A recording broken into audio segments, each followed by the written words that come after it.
સંરક્ષણ મંત્રી રાજનાથસિંહ કચ્છની મુલાકાતે। સંરક્ષણ મંત્રી રાજનાથસિંહે કચ્છમાં ભુજ એરબેઝ તથા સ્મૃતિવનની મુલાકાત લીધી।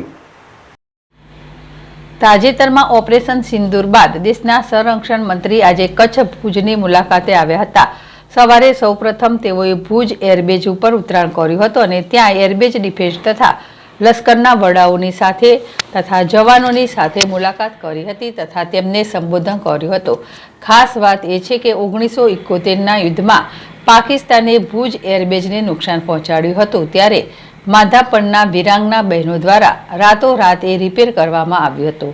આજની આ ખાસ મુલાકાત મુખ્ય બાબત એ હતી કે પાકિસ્તાન લશ્કરી દ્વારા ભુજ એરબેઝને તોડી પાડવામાં આવ્યું છે તેવી અફવાઓ ફેલાવવામાં આવી રહી હતી।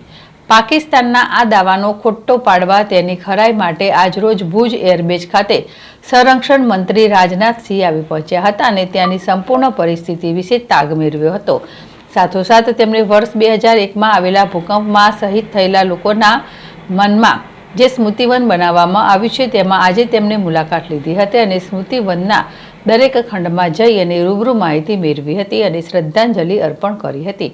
સાથોસાથ તેમણે સ્મૃતિવનના સ્ટાફ સાથે ફોટો અને વિડીયો સેશન કરવામાં આવ્યું હતું અને સાથોસાથ કચ્છ મોરબીના સંસદ વિનોદભાઈ ચાવડા તથા ધારાસભ્ય કેશુભાઈ પટેલ, ભુજ ધારાસભ્ય માલતીબેન મહેશ્વરી ગાંધીધામ, ભચાઉ રાપરના ધારાસભ્ય વિરેન્દ્રસિંહ જાડેજા, માંડવી ધારાસભ્ય અનિરુદ્ધ દવે, અંજાર ધારાસભ્ય ત્રિકમભાઈ સાંગા, અબડાસાના ધારાસભ્ય જાડેજા તથા કચ્છ ભાજપના અધ્યક્ષ વરચંદજી દ્વારા તેમને શાલ તથા પુષ્પગુચ્છ આપીને આવકારવામાં આવ્યા હતા।